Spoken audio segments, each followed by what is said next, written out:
ప్రేమ తరిగిపోదు. తరిగిపోదండి. ఏంటంటే ప్రేమ? తప్పు చేసిన ప్రేమే. తప్పు చేసినా తన పిల్లలు శిక్షించుకొని దక్కించుకోవాలనుకున్నాడు, కానీ వాడిని పోగొట్టుకోవాలనుకోలేదు. యేసుప్రభువుని ఎందుకు పంపాడు? దేవుడట లోకమును ఎంతో ప్రేమించాడని చదివినప్పుడు బాగా వాక్యం మనం చదువుతున్నాం. ఎంత ప్రేమించాడని చదువుకున్నా కానీ ఎంత ప్రేమించాడో జనమాట చేస్తాం. దేవుడు లోకముని ఎంతో ప్రేమించను, అందుకే కాగా తన అద్వితీయ కుమారునిగా పుట్టిన వాడు. మనం విశ్వాసం ఉంచాలి, నమ్మిక ఇచ్చాలి అని ప్రతి వాడు నశించకుండా నిత్య జీవం మనకు రావాలి. నిత్య జీవం పొందడానికి ఆయన అనుగ్రహించెను. కొడుకుని ఇచ్చేశాడండి. ఎవరిని ఇచ్చేశారండి? అద్వితీయ కుమారుడు. మనకన్నా ముందు పుట్టడం వల్ల యేసుప్రభువు ఎవరుకున్నారు? మనకంటే ముందు పుట్టిన జ్యేష్ఠుడు, సహోదరులందరిలో అగ్రగణ్యుడు, మొదట పుట్టిన ప్రథమ ఫలము తండ్రికి కుమారుడు. చివరికి ఆ మొదటి కొడుకును కూడా ఏం చేశారండి? మన కోసం కుమారుడు చెప్పాడు, ఆయన నా పిల్లలందరూ నా దగ్గరికి రావాలి అంటే నువ్వు సిలువ మీదకి వెళ్ళి చనిపోవాలి. ఏంటి నాన్న, నేను సిలువకి ఇచ్చాను? అవును, మరి నేను సిలువలో చావతో మీకు ఓకేనా? ఎలా? ఒక కొడుకుని బలి చేద్దాం అనుకున్నాడు. ఎవరి కోసం? ఎవరి కోసం? మన కోసం. లోకంలో ఉన్న వాళ్ళందరి కోసం, తన మిగిలిన పిల్లలందరి కోసం, తనకు పుట్టిన తన తొలి సంతానమైన తన కొడుకును బలి చేద్దాం అనుకున్నాడు. ఏంటంటే ఎవరి ఈరోజు మన దేశంలో ఇంత హ్యాపీగా పడుకున్నామంటే మన దేశ సరిహద్దులో ఎవరు కాపాడాల్సిందో తెలుసండి? జై జవాన్ అన్నాడు. అందుకే తర్వాత జై కిసాన్. కానీ ఇంకెవరు? ఎందుకు జవానికి జై కొట్టాలి? శత్రువులు లోపలికి రాకుండా ఈ దేశానికి పహార కాస్తున్నాడే హద్దులో, సరిహద్దుల్లో వాళ్ళందరూ రాత్రి పగలు నిద్రాలు లేకుండా గస్తీ తిరగబట్టి ఈరోజు నువ్వు నీ కుటుంబంతో ఫ్యామిలీతో హ్యాపీగా ఉన్నావు. ఎవరి మరి వాళ్ళు కూడా మీలా తల్లిదండ్రులు కదండి. వాళ్ళకి తల్లులు, తండ్రులు, అక్కలు, అన్నదమ్ములు, మమకారాలు లేవా? కానీ యుద్ధం రాగానే వెంటనే వాళ్ళు దేశభక్తి తెలవాలి. దేశభక్తి ఏ ఆర్మీ మిలిటరీ జవాన్ అడగండి. మిమ్మల్ని ఎవరు మిలిటరీ కాకుండా ఎవరండి? ఎందుకంటే వద్దు బాబు చచ్చిపోతాం, యుద్ధం వస్తున్నాం అంటారు. మరి ఆ భయం వాళ్ళకి ఎందుకు లేదు? నా తోటి భారతీయులు, నా కుటుంబం, నా ఫ్యామిలీ, ఆ ఫ్యామిలీ కోసం నేను ఇల్లు అక్కడ అవసరమైతే యుద్ధంలో చచ్చిపోతాను. ఎంతమంది జవాన్లు చచ్చిపోయి చెప్పండి. మన దేశం జరిగిన శత్రు దేశాల్లో చేసిన యుద్ధాల్లో ఎంతమంది వేల జవాన్లు హతమయ్యారు చెప్పండి. వాళ్ళందరినీ అమలకలేదా? వాళ్ళందరికీ ప్రేమలో మమకారాలు లేవా? కానీ ఆ తల్లి, అమ్మా నేను దేశ సంరక్షణ కోసం వెళతాను అంటే ఆ తల్లి ఎవరు తెలుసా? వీళ్ళు నాయన, నువ్వు వెళ్ళి అక్కడ ఒకవేళ ప్రమాదం జరిగినా మిగతా ఎంతో మంది నా పిల్లలైన వాడు అన్నాడు. వాడు నా పిల్లలే. ఆ తల్లిదండ్రులైన వాడు వాళ్ళు త్యాగం చేసి మిలిటరీకి పంపించబట్టే కదా మనం ఉన్నాం, సైన్యంలో ఉండబట్టే కదా మనం ఉన్నాం. అంటే వాడు ప్రాణాలను కూడా లెక్క చేయకుండా త్యాగం చేసిన కుటుంబాలు కావా?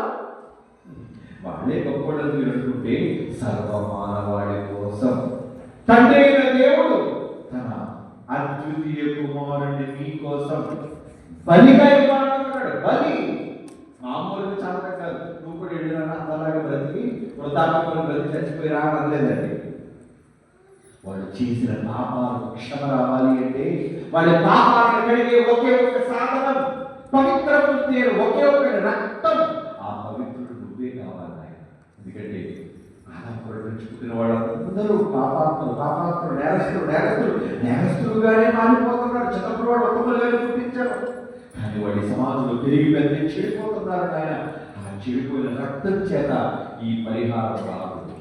పవిత్రమైన రక్తం కావాలి. పాపం చేయకుండా ఉండాలి అంటే నిజంగా యేసు క్రీస్తు వారు చేసిన త్యాగం శరీరంలో మనలాంటి శరీరం అంటే అద్భుతమైన దివ్యేశ్వరుడు స్వరూపం కాదండి. మనలాగే ఆకలి పడ్డాడు, మనలాగే నిద్రపోయాడు, మనలాగే బాధపడ్డాడు, మనలాగే కన్నీళ్లు పెట్టుకున్నాడు. మానవదేహం, మరి మానవదేహంలో ఈ కష్టాలన్నీ ఉన్నాయని తెలిసిన ఎందుకు వచ్చాడు ఆయన? మన కోసం ప్రేమ. ఏముంది అందులో? దీనివల్ల ప్రేమ అన్నది ఎట్టిదో తెలుస్తుంది అంటాడు చూడండి. మొదటి యోహాను పత్రిక 3వ అధ్యాయం చూడండి కదా. మొదటి యోహాను పత్రిక 3వ అధ్యాయం 16వ వచనం. ఆయన మన నిమిత్తము తన ప్రాణాలు పెట్టాడు కనుక దీనివల్ల ప్రేమ ఎట్టిదని అర్థం. లవ్ ప్రేమ. ఈరోజు ప్రేమ అని చెప్పి ఏం చేస్తారంటే ప్రియుడు పిల్లలు చెప్పేస్తాడు. ప్రేమ ఒక భార్య అన్న చెప్పేస్తాడు, కుక్కర్లో చూడ పెడతాడు. ఒక భార్య పక్కన కుక్కర్ వేసి ఫ్రిడ్జ్లో పెడుతుంది. ఏంటి ప్రేమ?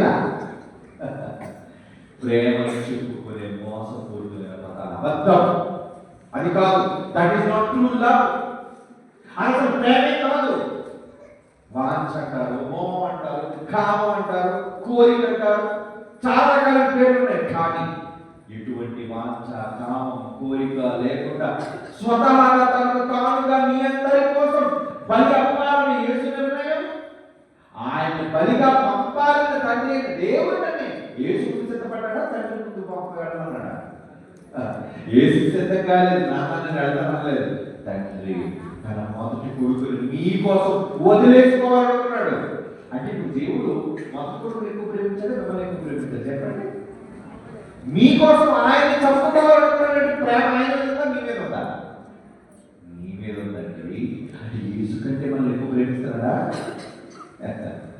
యేసు కంటే మనల్ని ఎక్కువ ప్రేమిస్తున్నాడా? అవును. అందుకే ఒక ఉపమానం యేసు ప్రభు వారు చెప్పారండి. ఒక యజమాని ఇద్దరు కొనుక్కున్నారట.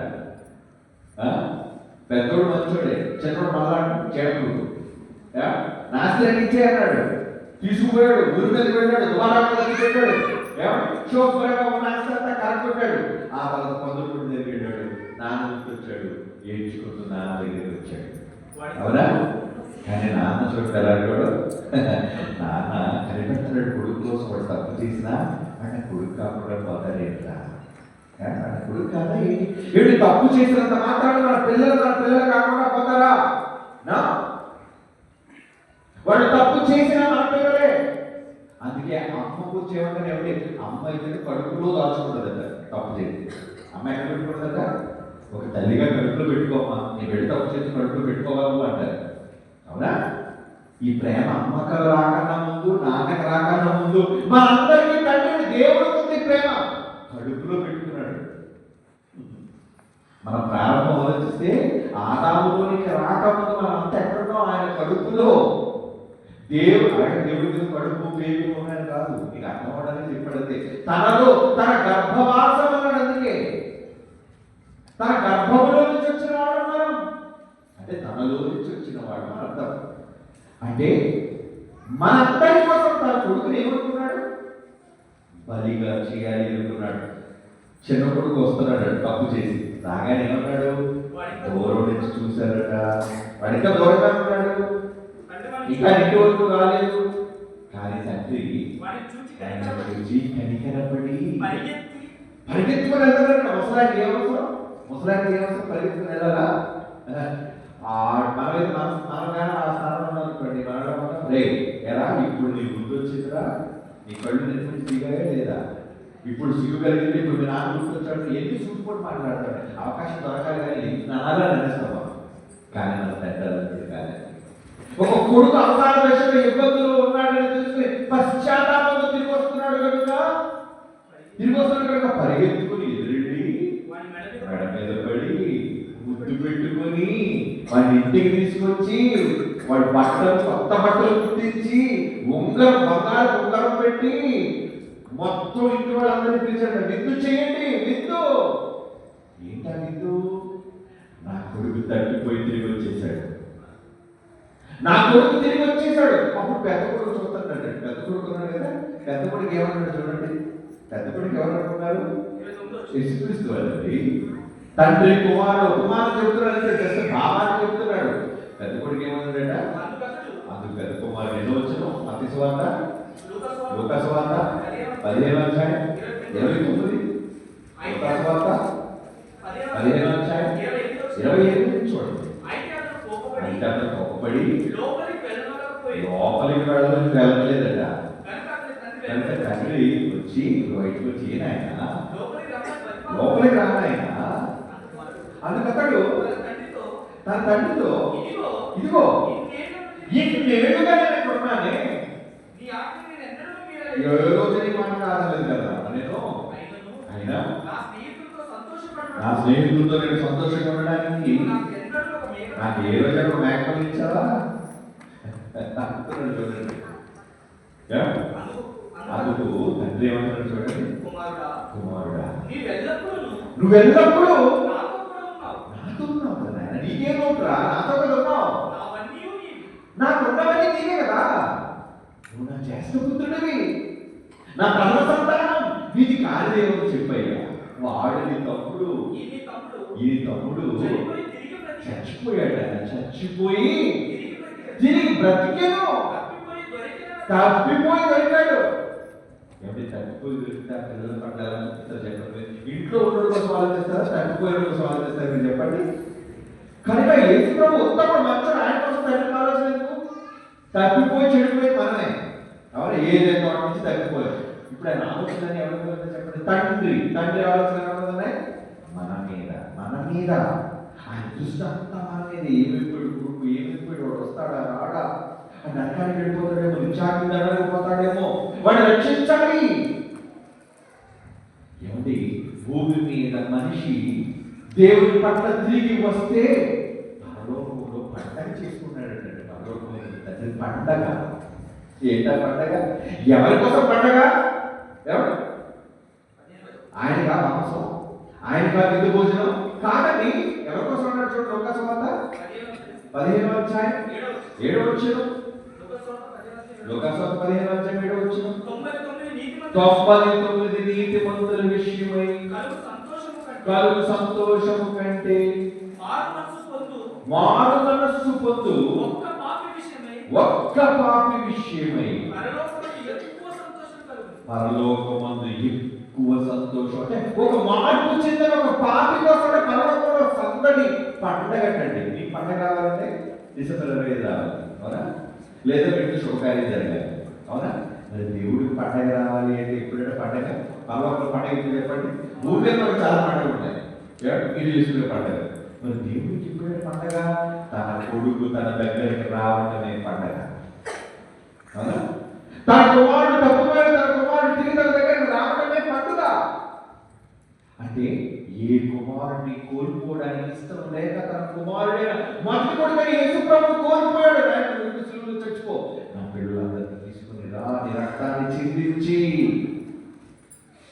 వాళ్ళ కావాలి, వాళ్ళు రావడం కోసం నువ్వు నిర్దోషిగా చనిపోయి నువ్వు వాళ్ళని కాపాడి తీసుకొని రావాలి నా కోసం.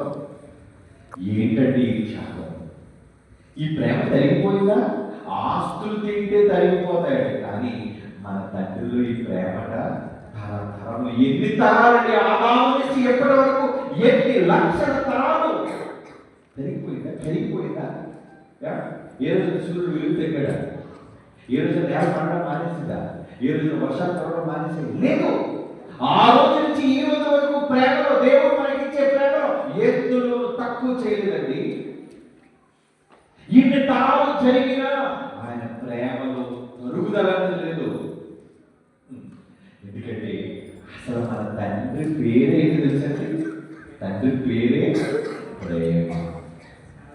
మన తండ్రి పేరు ప్రేమ, మన తండ్రి రూపమే ప్రేమ. దేవుడు ఏమైనాడట? ప్రేమ స్వరూపేట. చూడండి, మత్తయి యోహాను పత్రిక 4వ అధ్యాయం 8వ వచనం, మత్తయి యోహాను పత్రిక 4వ అధ్యాయం 8వ వచనం, దేవుడు ప్రేమ స్వరూపి. దేవుడు ప్రేమ ఏంటి ఉన్నాడు చూడండి. ప్రేమ తరుగుదలే ఉందండి. దేవుడు నాశనం ఉందా? దేవుడు నాశనం ఉందండి? లేదు, ఎప్పటికీ ఉండవలసిన వాడు. మరి ఆయన నాశనం లేదంటే ప్రేమకి నాశనం లేదు. తన తరపులకు ఆయన ప్రేమ తరిగిపోతుందా?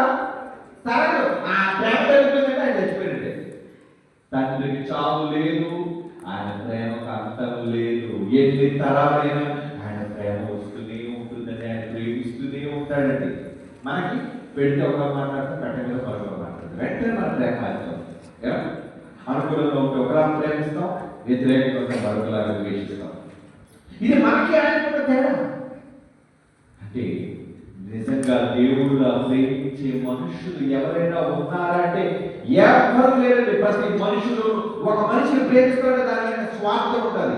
ఏంటంటే స్వార్థం? ఒక భార్య నుంచి ఐ లవ్ యూ అని చెప్పాడంటే ఏంటి? అలా ఆయనకు పట్టకపోతే వంట చేయదు. అవునా? ఎందుకన్నాడు ఐ లవ్ యూ అని మాట?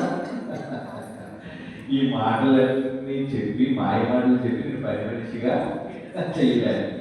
లేదా నువ్వు మాట్లాడు కదా, నేను జాగ్రత్తగా మోసపుచ్చి మాట చెప్పి అనాలి. ఆవిడ కూడా మరి పెద్ద పాల్గొంటున్నట్టే కదా, అందరూ పెట్టలే ఒక ఆస్కారాలు వచ్చాయి మనకి.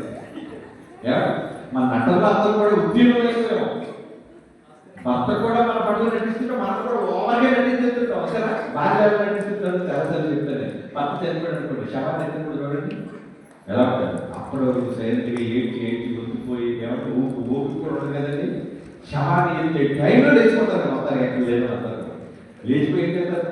అమ్మో నా స్వామిని నా ఆదుని తీసుకువెళ్ళకండి, శ్మశానానికి తీసుకెళ్ళకండి, పోడ్చకండి.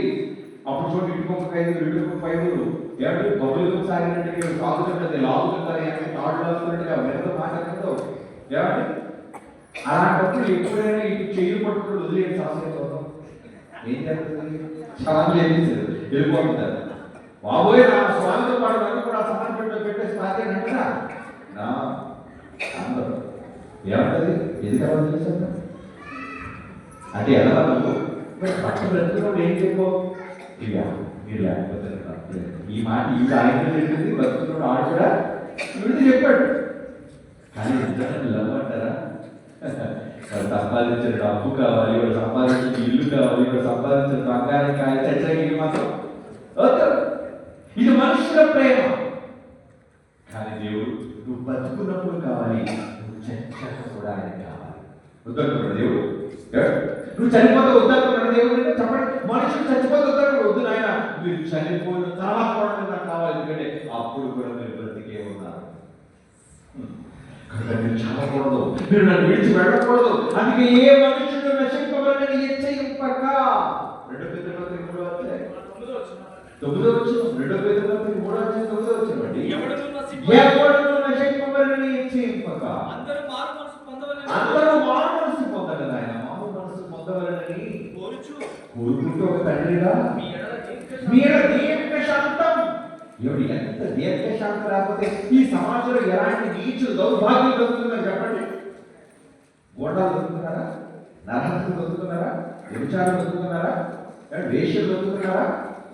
మోసగాళ్ళు దొరుకుతున్నారా? మరి అందరూ దేవుడు ఎందుకు ఉంచుతున్నాడు చెప్పండి? ఎందుకు ఉంచుతున్నాడు చెప్పండి? చంపేయాక ప్రాణం పోస్తున్నాడు, ప్రాణం తీయలేడండి.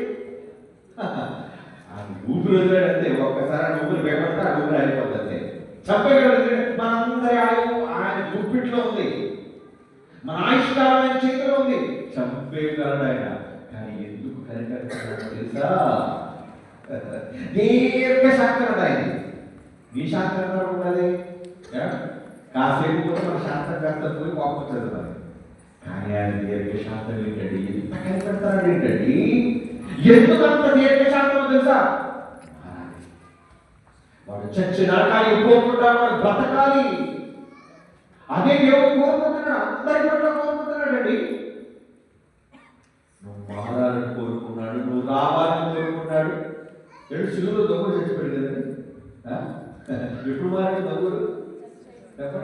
ఆఖరి క్షణంలో సిలువు మీద ప్రాణం వదిలేస్తాడు. అప్పుడు యేసుప్రభువు నమ్మాడండి. ఇంత రాజ్యం స్థాపిస్తాడని, రాజ్యంతో వస్తాడని నమ్మాడు. యేసుప్రభువు ఏమన్నాడు? ఓకే, నువ్వు నమ్మావు కదా, ఇప్పుడు మారు మనసు పొందావు కదా. అంతకుముందు తిట్టినోడే నేను కూడా, ఈ దొంగడు కూడా తిట్టాడు యేసుప్రభువు.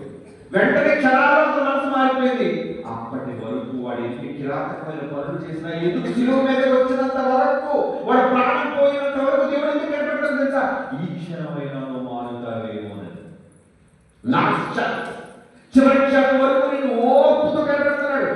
కనీసం ప్రాణం పోయే ముందైనా తండ్రి నేను తప్పు చేశానయ్యా, నేను నమ్ముకున్నాను, నన్ను క్షమించేయాలని అంటావేమోనని.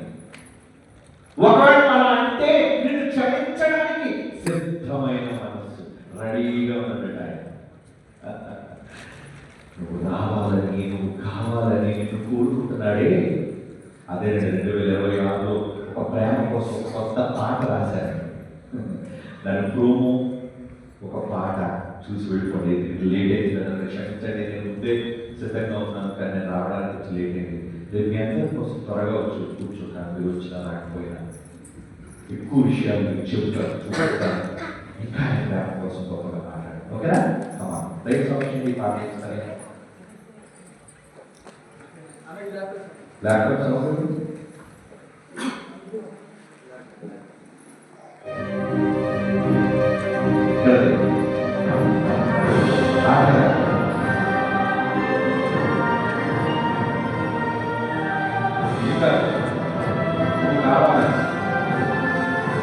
కావాలని ఎందుకు నా ల్యాప్టాప్ ఎందుకు రావట్లేదు?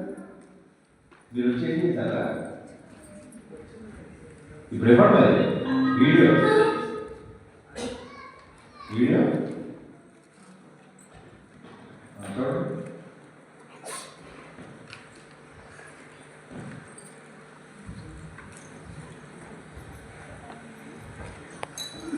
చూడండి.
రేపటి దినం 10 గంటలకు మనం ముగించుకున్నాం.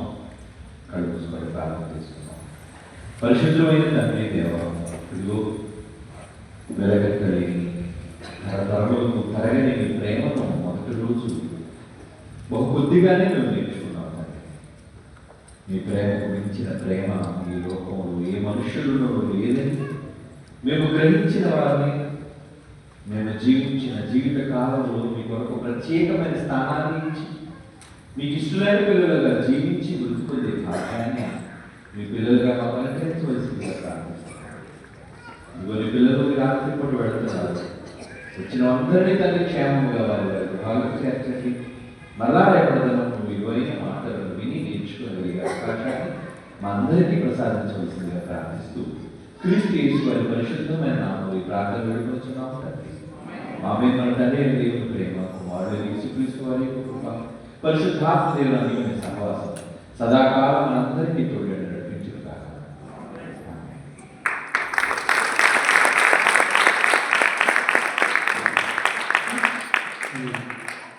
దేవుని ప్రేమ గురించి చక్కటి ఉదాహరణ గురించి మరొకసారి గట్టిగా చెప్పండి.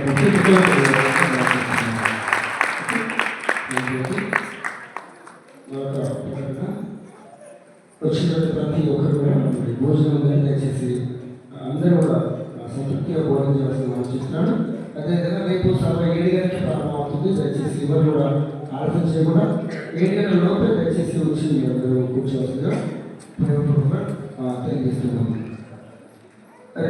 అందరూ చెప్పినట్టుగా రేపు ఇదే ప్రారంభంలో హాల్లో కార్యక్రమంలో ఉదయం 10 గంటల నుండి 2 గంటల వరకు ఉంటుంది. దయచేసి ప్రతి ఒక్కరు గమనించి ఎక్కువ మంది వచ్చి దేవుని యొక్క కార్యక్రమం పాల్గొనవలసిందిగా మీకు అందరికీ మనం చూస్తున్నాం. ఓకే, అందరికీ సెలవు అండి. మీరు ఖచ్చితంగా దయచేసి భోజనం చేసుకుని మనం చూస్తున్నాం. Thank you.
బర్త్డే ఉండే అన్నయ్య బర్త్డే ఉండే